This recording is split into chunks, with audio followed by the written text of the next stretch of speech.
Hello everyone, কি অবস্থা সবার? আই হোপ তোমরা বেশ ভালো আছো। চলো আজকে আমাদের ক্লাসটা শুরু করে দিই। আজকের ক্লাসে আমরা বিইউপি এফএসটি ইউনিটে তোমার 19-20 সেশনে যে প্রবলেমগুলো আসছে সেই প্রবলেমগুলো সলভ করব। আর গত দুইটা এপিসোডের মতো এখানেও আমরা হচ্ছে দুইটা বই থেকে নিয়ে আসছি, একটা জয়কলি আর একটা নাম তো ভুলে গেছি কি এটা। আচ্ছা, যাই হোক, এখন আমরা চেষ্টা করব এই প্রবলেমগুলো সলভ করার। চলো দেখি কি টাইপের প্রবলেম এগুলা আসলে দিছে। ওকে, কোনটি প্রাইমারি স্ট্যান্ডার্ড পদার্থ? এটা তোমাদেরকে আমি বলেই দিছিলাম যে প্রাইমারি স্ট্যান্ডার্ড পদার্থ হলে ওই পদার্থের যে সংকেতটা আছে সেই সংকেতে অ্যালফাবেট সি থাকবে এক্সেপ্ট হাইড্রোক্লোরিক অ্যাসিড। কারণ হাইড্রোক্লোরিক অ্যাসিডে তোমার অ্যালফাবেট সি আছে, বাট এটা আসলে কি না, তোমার প্রাইমারি স্ট্যান্ডার্ড পদার্থ না। তাহলে এখানে অ্যান্সার কোনটা হবে? এখানে অ্যান্সার হবে সোডিয়াম কার্বনেট। এটা মাথায় রেখো। এটা মানে আমি দেখতেছি যে বিউপির খুবই একটা কমন প্রশ্ন, নিচের কোনটি প্রাইমারি স্ট্যান্ডার্ড পদার্থ বা নিচের কোনটি প্রাইমারি স্ট্যান্ডার্ড পদার্থ নয়। খুবই কমন একটা প্রশ্ন বিউপির। তো প্রাইমারি স্ট্যান্ডার্ড পদার্থ দিয়ে আমরা কি তৈরি করতে পারি? প্রমাণ দ্রবণ তৈরি করতে পারি। এটা একটু মাথায় রেখো। হাইড্রোজেন পরমাণুর তৃতীয় শক্তি স্তরে ইলেকট্রনের কৌণিক ভরবেগ কত জুল সেকেন্ড? ওকে, কৌণিক ভরবেগ বরের মতবাদ থেকে তোমরা পাবা এটা। দেখো, এই MVR ইকুয়াল টু NH ভাগ 2 পাই, তোমরা এটা জানো। আর এই MVRটাই হচ্ছে কৌণিক ভরবেগ L। এখানে N এর ভ্যালু কত? 3, H এর ভ্যালু কত? 6.626 into 10 to the power minus 34, তারপরে 2 ইন্টু 3.1416। এটা ক্যালকুলেট করো, করে দেখো কত আসে। যত আসবে ততই হচ্ছে আমাদের এটার অ্যান্সার। আমার কি ক্যালকুলেট করা আছে? আচ্ছা, তো ক্যালকুলেট করা নাই, ওয়েট একটু আমি ক্যালকুলেট করে নিই। 3 into 6.626 10 to the power minus 34 ভাগ হচ্ছে 2 ইন্টু 3.1416, এটা আসে 3.16। 10 টু দি পাওয়ার মাইনাস, এ দেখেন একটা মিসিং হয়েছে, এটা হবে 34। হ্যাঁ, 3.16 10 টু দি পাওয়ার মাইনাস 34, এটা আছে অপশান নাম্বার সিতে। এখানে লিখে দিই অ্যান্সারটা। এটা হচ্ছে এরকম 3.16 into 10 to the power minus 34 joule second হচ্ছে ইউনিট। হুন্ডের নিয়ম প্রযোজ্য নয় কোন ক্ষেত্রে? তোমরা এটা জানো যে হুন্ডের নিয়ম প্রযোজ্য হওয়ার ক্ষেত্রে সমশক্তি সম্পন্ন অরবিটাল হওয়া লাগে। এস এর তো অরবিটাল মাত্র একটাই, তো এইখানে তোমার ইলেকট্রন বিন্যাসের ক্ষেত্রে হুন্ডের নীতি প্রযোজ্য না। পি এর যেহেতু 3টা অরবিটাল, ডি এর 5টা, এফ এর হলো 7টা, এই ক্ষেত্রে তোমার হুন্ডের নীতি অ্যাপ্লাই করে তুমি ইলেকট্রন বিন্যাস করতে পারবা বা ইলেকট্রনগুলোকে বসাইতে পারবা। এস এর যেহেতু অরবিটালই মাত্র একটা, তাহলে এখানে তোমার হুন্ডের নীতি প্রযোজ্য নয়। কোনটি পানিতে অদ্রবণীয়? এখানে একটা জিনিস মাথায় রাখবা, সোডিয়ামের মোটামুটি সকল লবণ পানিতে দ্রবণীয়।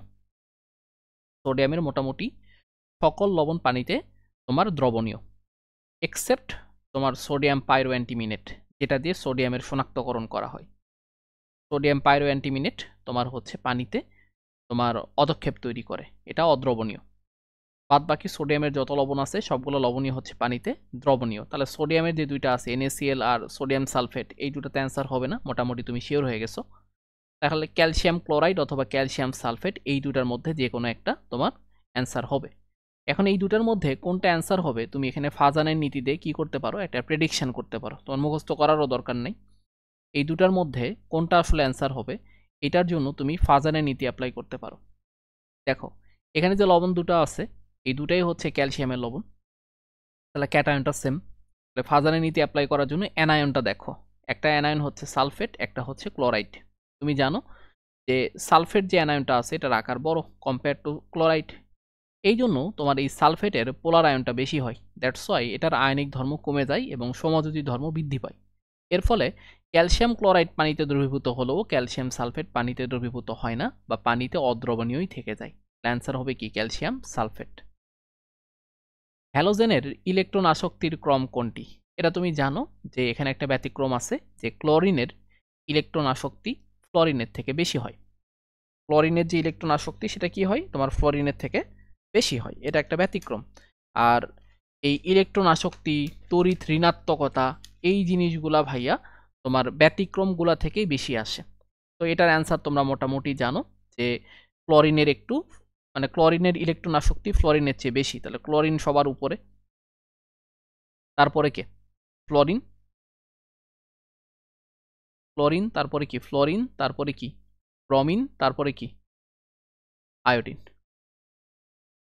এটা মাথায় রেখো। তাহলে এখানে যেখানে অপশানে আছে সেটা অ্যান্সার বসাই দিবা। ক্লোরিনের সবচেয়ে বেশি, তারপরে হচ্ছে ফ্লোরিনের, তারপরে হচ্ছে তোমার ব্রোমিনের, তারপরে হচ্ছে আয়োডিনের। এরপর আসো, নাইট্রোজেন পেন্টা অক্সাইড বিয়োজিত হয়ে নাইট্রোজেন ডাইঅক্সাইড ও অক্সিজেন গ্যাস উৎপন্ন হয়। তারপরে বলছে নাইট্রোজেন ডাইঅক্সাইডের ঘনমাত্রা 3 × 10⁻³ মোল পার লিটার বৃদ্ধি পায় 6 সেকেন্ডে। এখন এই বিক্রিয়াটার হার নির্ণয় করতে বলছে। ফার্স্ট অফ অল বিক্রিয়াটা আগে লিখতে হবে তোমাকে সমতা সহকারে। বিক্রিয়াটা কি ছিল? বিক্রিয়াটা ছিল N2O5 বিয়োজিত হয়ে NO2 আর অক্সিজেন তৈরি করতেছে। প্রথম কাজ তোমার বিক্রিয়ার সমতা করা। তাহলে এখানে সমতা করার জন্য এখানে একটা 2 দিতে হবে, তাহলে এখানে তোমার একটা 4 দিতে হবে, সমতা হয়ে গেছে। এখন দেখো কার ঘনমাত্রার পরিবর্তন এখানে দেওয়া আছে। এখানে নাইট্রোজেন ডাইঅক্সাইডের ঘনমাত্রার পরিবর্তন দেওয়া আছে।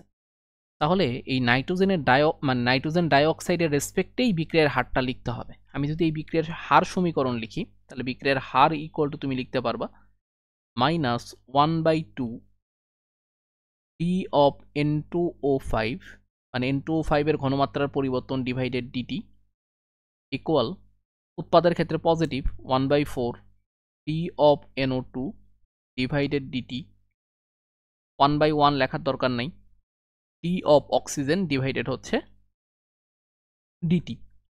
এখানে তোমার এই যে সহগগুলো আছে সহগগুলা দিয়ে ভাগ করতে হয়, আর মাইনাস দিতে হয় বিক্রিয়কের ক্ষেত্রে, আর উৎপাদের ক্ষেত্রে প্লাস দিতে হয়।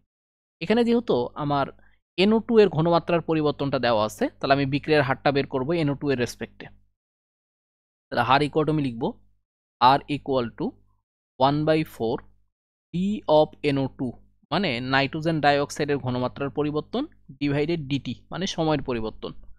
1/4 ইন্টু 3 × 10⁻³ আর সময়ের পরিবর্তন হলো 6 সেকেন্ড। তাহলে 3 × 10⁻³ কে 24 দিয়ে ভাগ করো। 24 দিয়ে ভাগ করলে কত আসে? এটা আসে 1.25 × 10⁻⁴। একক কি হবে? উপরে আছে মোল পার লিটার, নিচে আছে সেকেন্ড, তার মানে কি মোল পার লিটার পার সেকেন্ড। এই বড় হাতের এম দিয়ে কিন্তু মোল পার লিটার বুঝাই। তাহলে অ্যান্সার কত হবে? 1.25 × 10⁻⁴। তাহলে এইটার অ্যান্সার হবে হচ্ছে তোমার এ নাম্বারটা।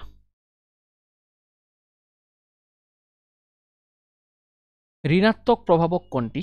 এই প্রশ্নটা তোমাদের হাজারি স্যারের যে ফার্স্ট পেপার বইটা আছে, সেই ফার্স্ট পেপার বইয়ের তোমার প্রভাবক যে অংশটা আছে, রাসায়নিক পরিবর্তন চ্যাপ্টারের প্রভাবক যে পার্টটা আছে, এইখান থেকে আসছে। ওইখানে প্রভাবকের যে প্রকারভেদটা আছে, ধনাত্মক প্রভাবক, ঋণাত্মক প্রভাবক, আবিষ্ট প্রভাবক, তারপর অটো প্রভাবক, ওইখান থেকে আসছে। এখানে এই H3PO4 এইটা হচ্ছে আমার ঋণাত্মক প্রভাবক। এটা হচ্ছে কি? ঋণাত্মক প্রভাবক। বাদ বাকি এই যে Mn2+, এইটা হচ্ছে তোমার অটো প্রভাবক। এটাও হচ্ছে অটো প্রভাবক, এটাও পরীক্ষায় আসতে পারে।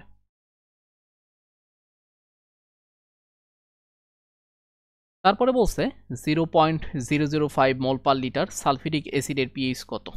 তাহলে যেহেতু সালফিউরিক অ্যাসিড, ভালো মতো খেয়াল করো, সালফিউরিক অ্যাসিডের ঘনমাত্রা দেওয়া আছে 0.005। এ যেহেতু দুইটা H+ দান করতে পারে, তার মানে H+ আয়নের ঘনমাত্রা কত হবে? এটা হবে 2 × 0.005 গুণ করো, এটা আসবে 0.01 মোল পার লিটার। তাহলে পিএইচ কত হবে? পিএইচ ইকুয়াল টু হবে -log H+ আয়নের ঘনমাত্রা, মানে 0.01, তার মানে এটা অ্যান্সার হবে 2। এটা আছে তোমার অপশন নাম্বার বিতে। মহিষের দুধে প্রতি 100 গ্রামে কত কিলো ক্যালোরি শক্তি থাকে? মহিষের দুধে প্রতি 100 গ্রামে কত কিলো ক্যালোরি শক্তি থাকে? এইটা যদি তোমার আগে থেকে জানা না থাকে, তোমার আসলে পারাটা খুব টাফ।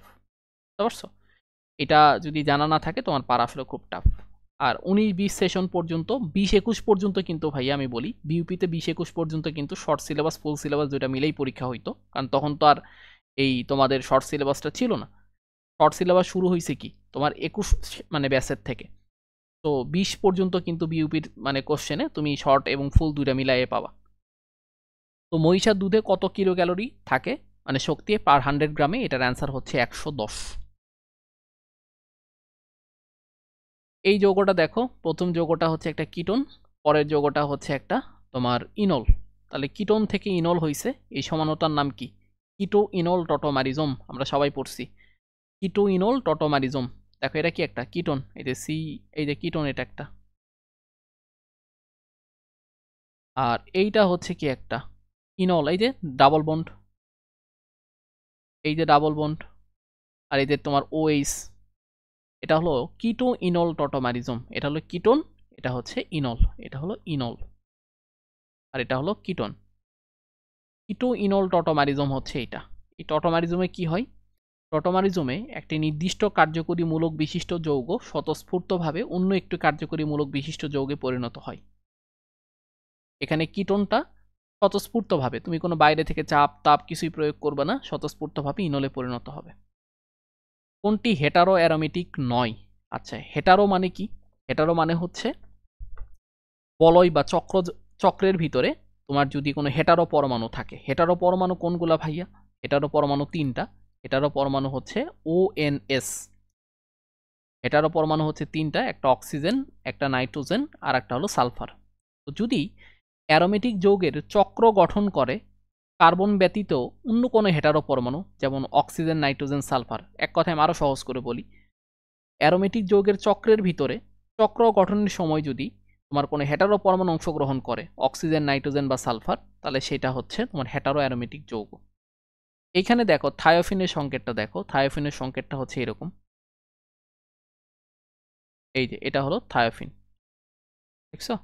এটা হলো থায়োফিন, তার মানে কি চক্র গঠনে সালফার অংশগ্রহণ করছে, দ্যাটস ওয়াই এটা একটা হেটারো অ্যারোমেটিক যৌগ। এরপরে দেখো পিরিডিন। পিরিডিনে কি হয়? এই যে দেখো চক্র গঠনে নাইট্রোজেন অংশগ্রহণ করে, এই যে এটা হলো পিরিডিন। আর ফিউরান কি তোমরা এটা জানো, এটা নিয়ে আমি আর কথাবার্তা বলতেছি না। আর এই যে ইথক্সি ইথেন ভাই, এটা কিন্তু কোনো অ্যারোমেটিক যৌগই না। ভালো মতো খেয়াল করে দেখো, এটা অ্যান্সার বের করাটা খুবই সহজ। এই ইথক্সি ইথেন কোনো অ্যারোমেটিক যৌগই না। তো ওই হেটারও আমার চিন্তা করারও দরকার নাই। ইথক্সি ইথেন আসলে কি বলো?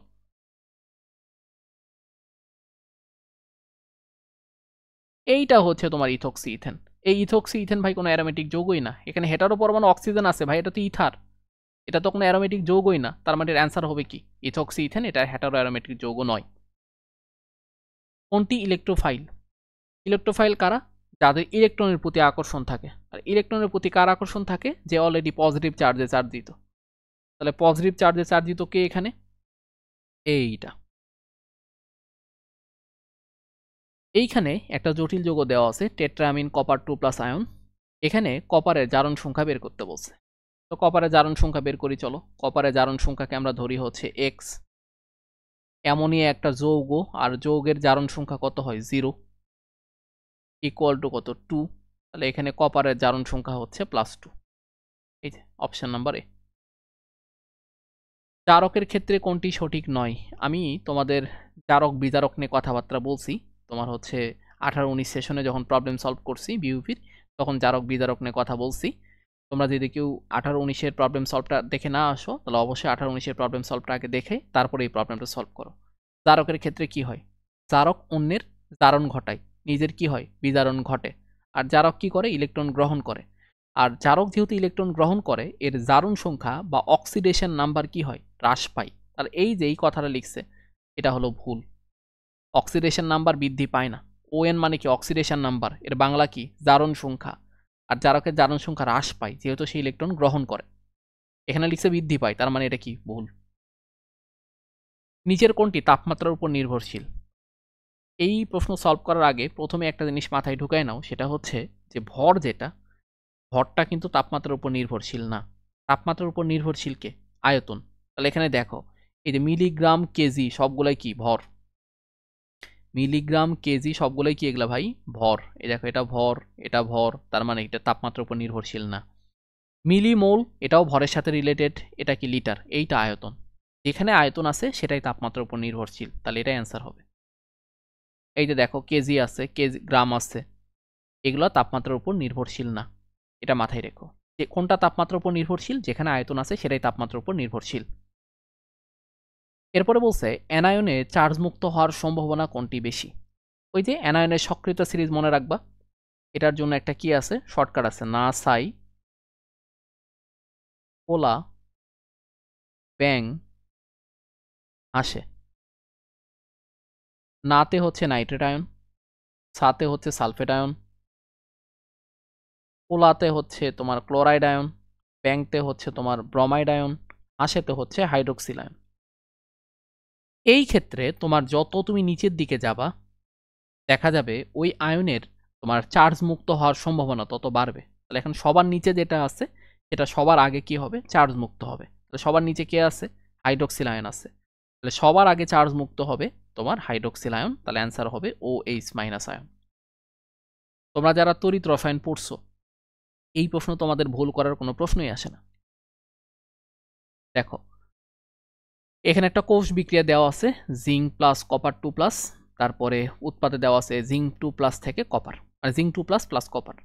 এই কোষের ইএমএফ বের করতে বলছে। যে কোনো একটা কোষের কোষ বিক্রিয়া যদি দেওয়া থাকে তাহলে ইএমএফ কেমনে বের করবা? এটার ইএমএফটা বের করবা কিভাবে? এটার ইএমএফ বের করবা এইভাবে। দেখো এখানে জারণ হচ্ছে কার? এটা জিঙ্ক থেকে জিঙ্ক 2+, এখানে জারণ, তাহলে কি লিখবা? ইনোট জিঙ্ক থেকে জিঙ্ক 2+। কপারের ক্ষেত্রে কি হচ্ছে? কপার 2+ থেকে কপার যাচ্ছে, তাহলে লিখবে কি?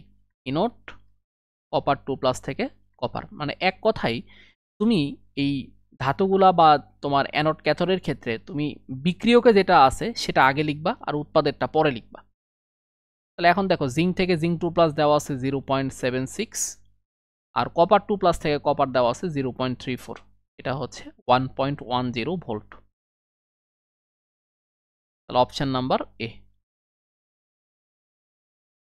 নিচের কোনটি একমাত্রিক? এখানে এই ধরনের প্রবলেমগুলো আমার মনে হয় না তোমাদের এবার আসবে, এটা করার কোনো দরকারও নেই, তোমাদের সিলেবাসেই নাই এটা। ওকে, তোমরা যারা ভার্সিটির প্রিপারেশান নিচ্ছ, তোমরা যদি কেউ ভার্সিটির প্রিপারেশান নিতে গিয়ে প্যারা খাও সেক্ষেত্রে আমি বলবো যে আমাদের ভার্সিটি ক্র্যাকার্স যে কোর্সটা আছে সেই কোর্সটাতে তোমরা এনরোল করতে পারো। এই কোর্সটা আমরা একদম শর্ট টাইমে শেষ করব।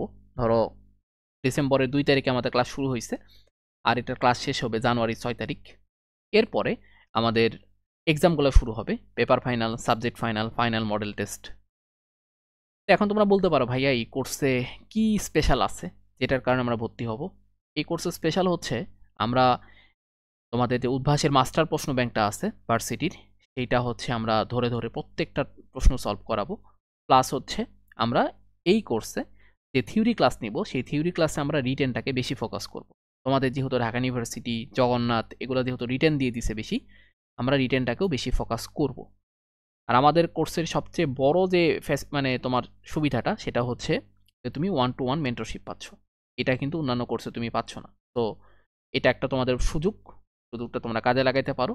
এই কোর্সের কোর্স ফি হচ্ছে 800 টাকা প্রথম 200 জনের জন্য। মোটামুটি হয়তো আর 2-1 দিনের মধ্যে 100 জন ক্রস করে যাবে, তো তোমরা দ্রুতই ভর্তি হয়ে যাও। 200 জন ক্রস করে গেলে কিন্তু মানে কোর্স ফিটা হয়ে যাবে 1000 টাকা। আর এই কোর্সে ভর্তি হওয়ার জন্য তোমরা এই নাম্বারে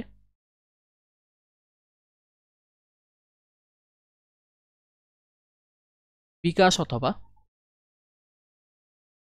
রকেটে সেন্ড মানি করবা। সেন্ড মানি করে আমাকে হচ্ছে নক দিবা। আমার আইডি লিঙ্ক তোমরা ডেসক্রিপশনে পেয়ে যাবা। তাহলে আমি তোমাকে কোর্সে এনরোল করাই দিতে পারবো। আর এখানে তোমার ক্লাস নিবে 2 জন। আমি ক্লাস নিব রসায়ন এবং পদার্থবিজ্ঞান প্রথম পত্র। আর তোমাদের প্রান্ত ভাইয়া ক্লাস নিবে হচ্ছে পদার্থবিজ্ঞান দ্বিতীয় পত্র এবং ম্যাথ। এখন আসো আমরা জয়কলির বই থেকে যেটা কালেক্ট করছি যে প্রশ্নগুলো, সেই প্রশ্নগুলো একটু সলভ করার চেষ্টা করি। যে বুলেটের অভ্যন্তরে যদি কোনো তৈলাক্ত পদার্থ লেগে যায় তবে সেটা অপসারণে আমরা কি ব্যবহার করতে পারি? এটার অ্যান্সার হচ্ছে যে বুলেটের ভিতরে যদি তেল জাতীয় কোনো পদার্থ তোমার হচ্ছিল লেগে যায় সেক্ষেত্রে সেটা মানে অপসারণে আমরা হচ্ছে ক্রমিক অ্যাসিড ব্যবহার করি। কি ব্যবহার করি? ক্রমিক অ্যাসিড। ক্রমিক অ্যাসিডটা কি ভাইয়া? ক্রমিক অ্যাসিডটা হচ্ছে গাঢ় sulphuric acid plus potassium dichromate. গাঢ় সালফিউরিক অ্যাসিড প্লাস হচ্ছে পটাশিয়াম ডাইক্রোমেট। এখন দেখো তো গাঢ় সালফিউরিক অ্যাসিড এবং পটাশিয়াম ডাইক্রোমেট আছে কোথায়? মানে সালফিউরিক অ্যাসিড অবশ্যই তোমার গাঢ় হইতে হবে। সবগুলাতে সালফিউরিক অ্যাসিড হচ্ছে লঘু, একটাতেই গাঢ়, তার মানে অপশন নাম্বার সি এটা হবে অ্যান্সার। ক্যালসিয়াম হাইড্রোক্সাইড এটা একটা ক্ষার। এই ক্ষার যদি চোখে পড়ে তবে কোন দ্রবণ দিয়ে ধুতে হবে? অবশ্যই ক্ষারকে প্রশমিত করার জন্য একটা অ্যাসিড দ্রবণ লাগবে, আর এটা একদম মুখস্থ টাইপের একটা কোশ্চেন। এটা ল্যাবরেটরি নিরাপদ ব্যবহার যে চ্যাপ্টারটা আছে সেখান থেকে। চোখে যদি ক্ষার পড়ে সেক্ষেত্রে আমরা চোখে এই বোরিক অ্যাসিড দিয়ে ধুতে পারি। এটা হলো বোরিক অ্যাসিড। বোরিক অ্যাসিড কিন্তু দিছে দুইটা, দেখো বোরিক অ্যাসিডের সংকেত যদি তোমার জানা না থাকে তাহলে কিন্তু এই প্রশ্নটা ভুল করার একটা চান্স থাকে। এই প্রবলেমটা দিছে দ্রাব্যতা থেকে। তোমাদের যাদের দ্রাব্যতার কনসেপ্ট একদম ক্লিয়ার, এই প্রবলেম তোমাদের কাছে একদম ডাল ভাত। 30 ডিগ্রি সেলসিয়াস তাপমাত্রায় 8.5 গ্রাম লবণ 25 গ্রাম পানিতে দ্রবীভূত হয়ে সম্পৃক্ত দ্রবণ উৎপন্ন করে। উক্ত তাপমাত্রায় লবণের দ্রাব্যতা নির্ণয় করো। আমরা যখন দ্রাব্যতার সংজ্ঞা পড়ছি তখন একটা আমরা সংজ্ঞা পড়তাম যে 100 গ্রাম পানিকে দ্রবীভূত করতে যে পরিমাণ লবণ প্রয়োজন ওটাই হচ্ছে ওই লবণের দ্রাব্যতা। তাহলে এখন দেখো এখানে আমার একটা ডাটা দেওয়া আছে, আমরা ইউনিটারি মেথড বা ঐকিক নিয়মে করতে পারবো এটা, যে 25 গ্রাম পানিকে সম্পৃক্ত করতে 25 গ্রাম পানিকে সম্পৃক্ত করতে লবণ দরকার 8.5 গ্রাম। 25 গ্রাম পানিকে আমি একদম ঐকিক নিয়মে করে দেখাচ্ছি। সম্পৃক্ত করতে লবণ দরকার হচ্ছে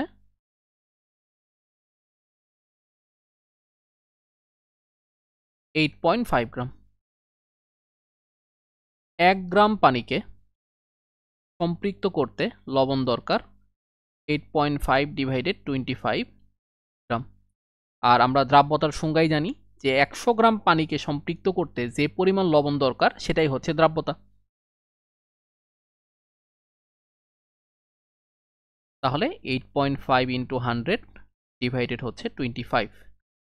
এটা ক্যালকুলেট করো, করলে কত আসে দেখো। এটা ক্যালকুলেট করলে কত আসে এক্স্যাক্টলি? এটা আসে হচ্ছে 34 গ্রাম। তার মানে ওই লবণের দ্রাব্যতা হচ্ছে 30 ডিগ্রি সেলসিয়াস তাপমাত্রায় 34, অপশন নাম্বার সি। এটা তুমি অন্য নিয়মেও করতে পারো, এটা নিয়ে কোনো সমস্যা নেই। তুমি যেটা দিয়ে ইচ্ছা তুমি সেটা দিয়ে করতে পারবা। অ্যালুমিনিয়াম সালফেটের কেএসপি কত দেখছো? এটা করার জন্য তুমি প্রথমে কি করবা? এই অ্যালুমিনিয়াম সালফেটকে ভাঙাবা। ভাঙাও, কি আসে এটা তাহলে? 2 aluminium 3 plus plus 3 SO4 2 minus. তো আমার লাগবে কি? অ্যালুমিনিয়াম 3 প্লাসের ঘনমাত্রা লাগবে। আর আমরা ধরে নিলাম দ্রাব্যতা হচ্ছে এস। দ্রাব্যতা যদি এস হয় তবে অ্যালুমিনিয়াম 3 প্লাসের ঘনমাত্রা হবে 2s। কেন 2s হবে? কারণ এই যে সহগ 2 আছে, 2 দিয়ে গুণ করতে হবে ঘনমাত্রা বের করার জন্য। দ্রাব্যতা থেকে যখন ঘনমাত্রা বের করি তখন এই সহগ দিয়ে আমরা গুণ করি। আর সালফেট আয়নের ঘনমাত্রা হচ্ছে তোমার 3s। তাহলে কেএসপির ফর্মুলা কি? কেএসপির ফর্মুলা হচ্ছে অ্যালুমিনিয়াম 3 প্লাসের ঘনমাত্রা তার পাওয়ার হচ্ছে 2, এই যে সহগটা পাওয়ার হয়ে যাবে। সালফেট আয়নের ঘনমাত্রা আর তার পাওয়ার হচ্ছে তোমার 3, মানে সহগটা 3। এখন এটাকে ক্যালকুলেট করো, করলে কত আসবে? এটা আসবে হচ্ছে 2s এর উপরে স্কোয়ার ইন্টু 3s এর উপরে cube, 4s square into 27s এর উপরে কিউব। দ্যাট মিনস হচ্ছে 108s to the power 5। Answer হচ্ছে তোমার সি। লাল আলোর তরঙ্গ দৈর্ঘ্য কত?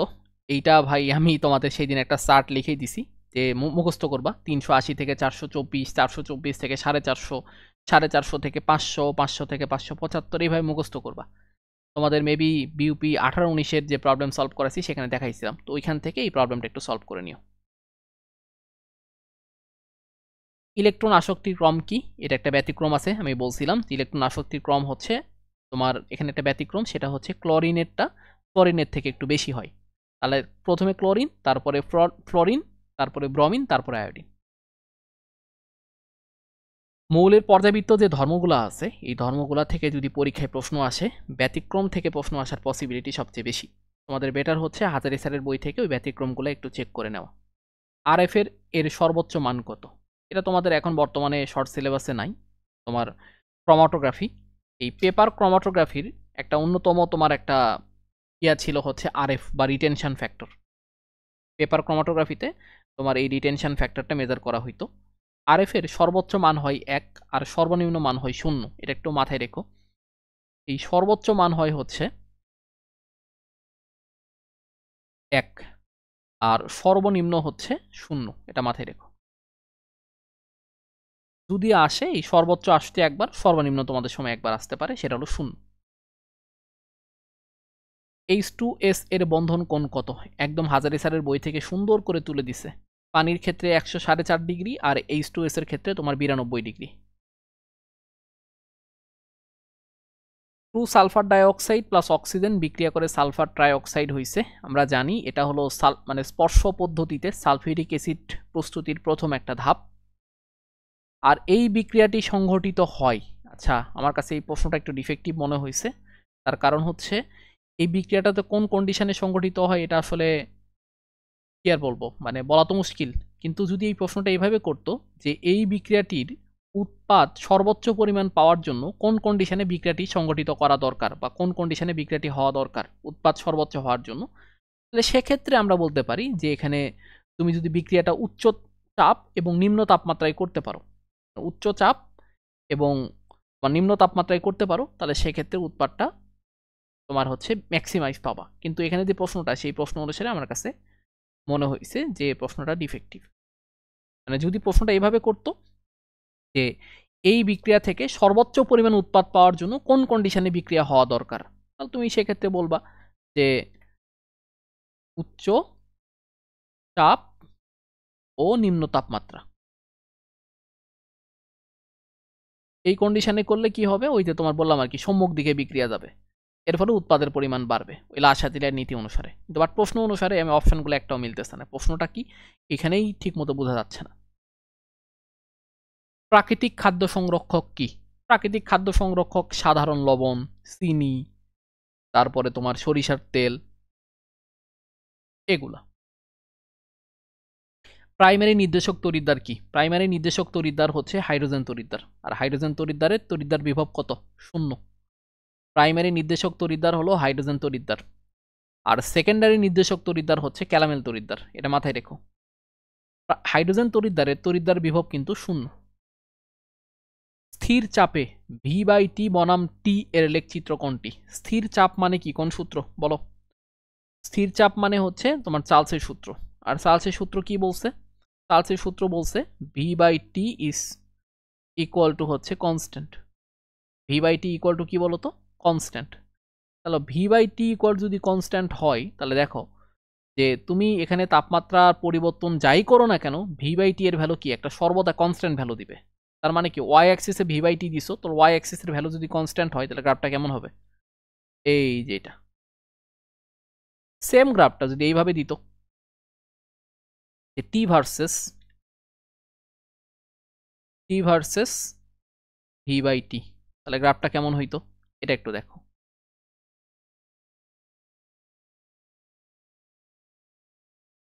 এখানে যেহেতু V/T এর ভ্যালুটা কনস্ট্যান্ট, তার মানে এখানে অ্যান্সারটা কি হইতো জানো, মানে গ্রাফটা কেমন হতো জানো? গ্রাফটা কিন্তু হতো এইটা, এটা মাথায় রেখো। ওয়াই অ্যাক্সিস এখানে টি আর এখানে হচ্ছে V/T। কোনটি লুইস অ্যাসিড? এটাও পড়াইছি 18-19-এ যে লুইস অ্যাসিড হচ্ছে সেই সকল পদার্থ যাদের অষ্টক অপূর্ণ থাকে। তাহলে এখানে কার অষ্টক অপূর্ণ আছে দেখো, এখানে অষ্টক অপূর্ণ আছে অ্যালুমিনিয়াম ক্লোরাইডের, দ্যাটস ওয়াই অ্যান্সার হবে অ্যালুমিনিয়াম ক্লোরাইড। এই যে যৌগটা আছে এই সিকলটিতে sp সংকরায়িত কার্বন পরমাণুর সংখ্যা কয়টি? মাথায় রাখবা sp সংকরায়ন কখন হবে এটা একটু সম্পর্কে জানো। sp সংকরায়ন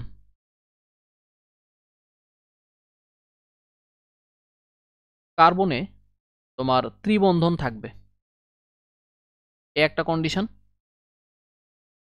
আর 2 নম্বর কন্ডিশন হচ্ছে একই কার্বনে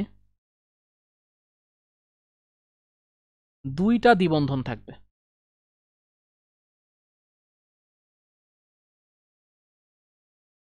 মানে কন্ডিশনটা হবে এরকম যে কার্বন ডাবল বন্ড, এখানে কি কার্বন ডাবল বন্ড। তাহলে এখন দেখো এখানে ত্রিবন্ধন আছে, কয়টা কার্বন আছে এরকম দেখি আমরা। এই যে এই কার্বনে ত্রিবন্ধন আছে, তাহলে এটা হলো sp সংকরিত। এখানেও ত্রিবন্ধন আছে, তার মানে এটাও sp সংকরিত। কিন্তু এইখানে দেখো এই কার্বনটার দিকে তাকাও, এই যে একই কার্বনে 2টা দ্বিবন্ধন আছে, তার মানে কি এটাও sp সংকরিত। তার মানে এইখানে sp সংকরিত কার্বন আছে 3টা। sp সংকরিত কার্বন আছে কয়টা? এখানে sp সংকরিত কার্বন আছে 3টা। এই যে একটা, এ একটা, এ একটা। কারণ এই যে দেখো এই কার্বনের ত্রিবন্ধন আছে, এটা তো ত্রিবন্ধন আছে, ত্রিবন্ধন থাকলে অবশ্যই সেটা কি হবে, sp সংকরিত। আর আমি বলছি একই কার্বনে যদি 2টা দ্বিবন্ধন থাকে সেটাও হচ্ছে sp সংকরিত, তার মানে এইটা। অনেকে কিন্তু এখানে অ্যান্সার 2 দিয়ে আসবা, তারা কিন্তু ভুল করবা, এখানে অ্যান্সার কিন্তু 3 হবে। এটা একটু মাথায় রেখো। এই ধরনের প্রশ্নগুলো পরীক্ষায় দিলে আসলে একটু মানে তোমাদের আগে থেকে করা না থাকলে ঝামেলা। এটা মেবি তোমার ভার্সিটি ভর্তি পরীক্ষায় কোনো না কোনো ভার্সিটি ভর্তি পরীক্ষায় একটা আসছে, আমি দেখছিলাম। আবারও বলি, তোমরা যারা বিউপিতে পরীক্ষা দিবা, তোমাদের ইঞ্জিনিয়ারিং ভর্তি পরীক্ষা রিলেটেড টাইপের প্রিপারেশন নেওয়ার তেমন কোনো দরকার নাই। তোমরা ভার্সিটি যে প্রশ্ন ব্যাংকটা আছে উদ্ভাসের, ওইটা ভালো মতো পড়ে যাও। ওইটা ভালো মতো পড়তে পারলে, আর তোমার যদি ইন্টারমিডিয়েটে ভালো একটা বেসিক থাকে, তোমরা বিউপি ক্র্যাক করে ফেলবা। বেনজিনে কার্বন কার্বন বন্ধন দৈর্ঘ্য কত? ভাই এটা একদম মুখস্থ রাখতে হবে যে বেনজিনে কার্বন কার্বন বন্ধন দৈর্ঘ্য হচ্ছে তোমার 1.39 আর্মস্ট্রং বা 0.139 ন্যানোমিটার। অ্যাক্রোলিন পরীক্ষা দ্বারা কোনটি শনাক্ত করা যায়? অ্যাক্রোলিন পরীক্ষা দ্বারা গ্লিসারিন শনাক্ত করা যায়। কিভাবে শনাক্ত করা যায় বিক্রিয়াটা যদি একটু দেখি আমরা, যে কিভাবে শনাক্ত করা যায়। গ্লিসারিনের সংকেত কি বলো? এই যে CH2OH, CH2OH, CH2OH। এখন কি করবা, এটার সাথে তুমি পটাশিয়াম বাইসালফেটের বিক্রিয়া দিবা, বা এর ভিতরে গ্লিসারিনের ভিতরে পটাশিয়াম বাইসালফেট যোগ করবা। এখানে কি হবে জানো, একটা নিরোধন বিক্রিয়া হবে। নিরোধন বিক্রিয়ায় কি হবে, তোমার এখান থেকে 2 অণু পানি অপসারিত হবে। কি হবে? 2 অণু পানি অপসারিত হবে। 2 অণু পানি অপসারিত হয়ে এরকম একটা যৌগ তৈরি করবে, CH2 double bond CH bond হচ্ছে CHO। এই যৌগটার নাম হলো অ্যাক্রোলিন। এই অ্যাক্রোলিনের খুব বাজে একটা দুর্গন্ধ আছে, এই দুর্গন্ধ থেকে তুমি গ্লিসারিনকে আসলে শনাক্ত করতে পারো। তো এই অ্যাক্রোলিন পরীক্ষা দ্বারা আমরা গ্লিসারিনের শনাক্তকরণ করি। অ্যাক্রোলিনের সংকেতটাও কিন্তু পরীক্ষায় আসতে পারে, একটু মাথায় রেখো। টেট্রাথায়োনেট মানে S4O62- আয়নে সালফারের জারণ মান কত? তো চলো আমরা জারণ মান বের করি। তাহলে কি 4x - 12 = -2, 4x = কত হবে? 10, x এর ভ্যালু কত হবে? +2.5। তাহলে অপশন নাম্বার কত? Option number B. ইউরিয়া সারে নাইট্রোজেনের শতকরা পরিমাণ কত? তোমরা যারা ইউরিয়া সারের মানে বস্তাগুলা দেখছো, মানে যে বস্তাগুলাতে তোমার হচ্ছে ইউরিয়া সার বহন করা হয়, সেই বস্তায় দেখবা যে 46% গ্রানুলার ইউরিয়া সার লেখা থাকে। বুঝতে পারছো? মানে 46% ইউরিয়া, ওটা ওই গ্রানুলার মানে ওই দানাদার ইউরিয়া সার আর কি। তোমরা যারা ইউরিয়া সারের বস্তাটা দেখছো, এই প্রশ্ন পারার জন্য ওই বস্তা দেখাটাই এনাফ, আর কিচ্ছু পারা লাগবে না এখানে। সংকেত থেকে কিচ্ছু বের করা লাগবে না। তোমরা চাইলে ইউরিয়া সারে তুমি কি করতে পারবো, ওই নাইট্রোজেনের শতকরা পরিমাণ বের করেও নিতে পারো, বাট এটা মুখস্থ করাটাই বেটার। ইউরিয়া সারে নাইট্রোজেনের শতকরা পরিমাণ কত? 46%। এখন আসো যে 3 × 10⁻⁻4 মোল পার লিটার কপার 2+ দ্রবণ ইকুয়াল কত ppm, মানে মোল পার লিটার মানে তোমার হচ্ছে মোলারিটিতে ঘনমাত্রা দেওয়া আছে কপারের, কি করতে হবে? ppm এ ঘনমাত্রায় কনভার্ট করতে হবে। আমরা ppm এ কনভার্ট করতে যদি চাই, দেখো কোন একটা মোলার ঘনমাত্রাকে যদি ppm এ কনভার্ট করতে চাই, তাহলে ফর্মুলাটা কি? মোলার ঘনমাত্রাকে আমরা 1000 m দিয়ে গুণ করব। তাহলে মোলার ঘনমাত্রা কত? 3 × 10⁻⁴, তারপরে কি 1000। এমটা কি? আণবিক ভর। কার আণবিক ভর? এই যে কপারের। কপারের আণবিক ভর কত ভাইয়া? 63.5। ক্যালকুলেট করো কত আসে। এটা আসে 19.05 ppm। দেখো অপশন নাম্বার বি 19.05। কোন জোড়া অম্লীয় বাফার তৈরি করে? অম্লীয় বাফার তৈরি করার জন্য আমার একটা দুর্বল অম্ল লাগবে এবং ওই দুর্বল অম্লের কি লাগবে, একটা লবণ লাগবে। এখানে দুর্বল অম্ল কি দেখো প্রথমটার ক্ষেত্রে আছে কিনা, এটা একটা দুর্বল অম্ল, কিন্তু এর সাথে কি লাগবে, এই দুর্বল অম্লেরই একটা লবণ লাগবে, কিন্তু এটা নাই, তাহলে এটা অবশ্যই অম্লীয় বাফার না। এটা কি একটা দুর্বল ক্ষার, দুর্বল ক্ষার আর দুর্বল ক্ষারের লবণ হলে এটা ক্ষারীয় বাফার হবে। এটা কি বাফার হবে? ক্ষারীয় বাফার। এইটা হবে আমার একটা দুর্বল, মানে অম্ল প্লাস দুর্বল অম্লের লবণ, এটা হলো একটা অম্লীয় বাফার। তাহলে অ্যান্সার হবে হচ্ছে এইটা। ফ্রিউন 11 এর সংকেত কোনটি? ফ্রিউন 11 এর সংকেত বের করার জন্য কি করবা, এই যে দেখো এই যে 11 আছে, এই 11 এর সাথে 90 যোগ করবা। যোগ করলে কত আসে? 101। বাম পাশ থেকে এটা বোঝায় কার্বন সংখ্যা, এটা বোঝায় হাইড্রোজেন সংখ্যা, এইটা বোঝায় হচ্ছে ফ্লোরিন সংখ্যা। তাহলে ফ্রিউন 11 এ তোমার কার্বন আছে একটা, আর একটা কার্বন থাকলে কার্বনের কয়টা হাত? 4টা হাত। হাইড্রোজেন কয়টা আছে এখানে? হাইড্রোজেন সংখ্যা 0। ফ্লোরিন আছে কয়টা? একটা। এখন বাদ বাকি যতগুলা হাত আছে সবগুলা হাত তুমি কি করবা? ক্লোরিন দিয়ে পূরণ করে দিবা। তাহলে ফ্রিউন 11 এর সংকেত হচ্ছে CCl3 তারপরে F। দেখো তো কোথায় আছে, এই যে অপশন নাম্বার এ তে আছে। কোনটি সঠিক? মানে এই যে তোমাদের নামকরণ করতে গিয়ে দেখো না যে কার্যকরী মূলকগুলার সক্রিয়তার ক্রম, তো কার্যকরী মূলকগুলার সক্রিয়তার ক্রম কোনটা সঠিক দেখি। দেখছো এসিডের থেকে সক্রিয় বানাই দিছে হচ্ছিল এই যে তোমার এসিড হ্যালাইড, তারপর সায়ানাইড, এটা ঠিক না। তার মানে কি প্রথমটাই ভুল, কারণ সবচেয়ে বেশি সক্রিয় কি অ্যাসিড, তারপরে সালফোনিক অ্যাসিড, এটা আমরা জানি, এটা ভুল। তারপর দেখো এখানে কি দিছে, সালফোনিক অ্যাসিড, তারপরে সায়ানাইড, তারপরে NH2, তারপরে NO2। দেখো প্রথমে মানে সালফোনিক অ্যাসিড, তারপরে ত্রিবন্ধন, তারপরে একক বন্ধন, NO2 তো সবচেয়ে কম সক্রিয়, তার মানে কি এটাই কারেক্ট। এটা পারার জন্য ভাই তোমাদের অবশ্যই ওই যে কি বলা হয় আর কি, কার্যকরী মূলকের সক্রিয়তার ক্রমটা মনে রাখতে হবে।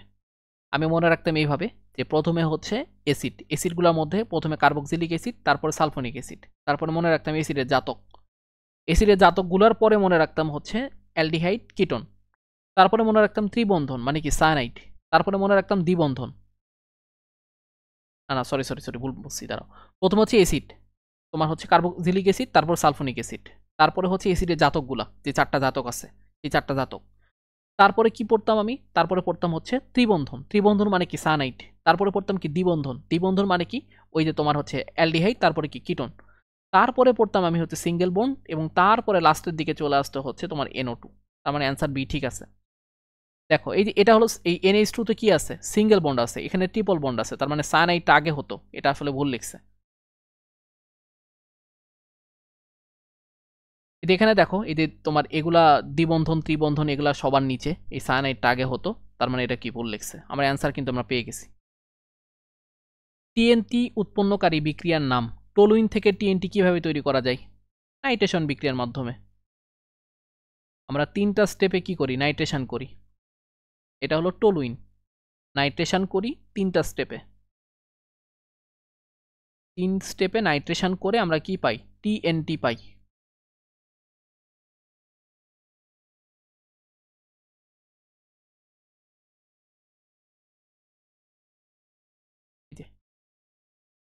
চাইনিজ হোয়াইট নামে প্রসিদ্ধ হলো, এটা হচ্ছে ওই আকরিক থেকে আসছে। চাইনিজ হোয়াইট হচ্ছে জিঙ্ক অক্সাইড। এটা দেখবো ওই যে ক্রিকেটাররা যখন টেস্ট ম্যাচ খেলতে নামে তখন দেখবা যে গালে একটা সাদা প্রলেপ দিয়ে নামে, যাতে করে তাদের স্কিনে সানবার্ন না হয় আর কি। এটাকে বলা হয় হচ্ছে জিঙ্ক অক্সাইড। এই জিঙ্ক অক্সাইড হচ্ছে চাইনিজ হোয়াইট, এটা মাথায় রেখো। ওকে পোলাপান, তোমাদেরকে মোটামুটি তো 18-19-এর মানে 19-20-এর প্রবলেমগুলো আমরা সলভ করাই ফেললাম বিউপিএফএসটির। তো তোমরা যারা ভার্সিটি প্রিপারেশন নিচ্ছ, তোমরা আমাদের ভার্সিটি ক্র্যাকার্স যে কোর্সটা আছে এইটাতে যুক্ত হতে পারো। এইটাতে যুক্ত হওয়ার ইয়ে তো জানোই, কোর্স ফি হচ্ছে 800 টাকা। এটা তোমরা হচ্ছে এই নাম্বারে, হলো 48 তারপরে হচ্ছে 5786, এই নাম্বারে বিকাশ অথবা রকেটে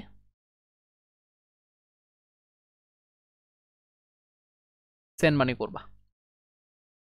তারপরে দেখা হবে কোর্সে।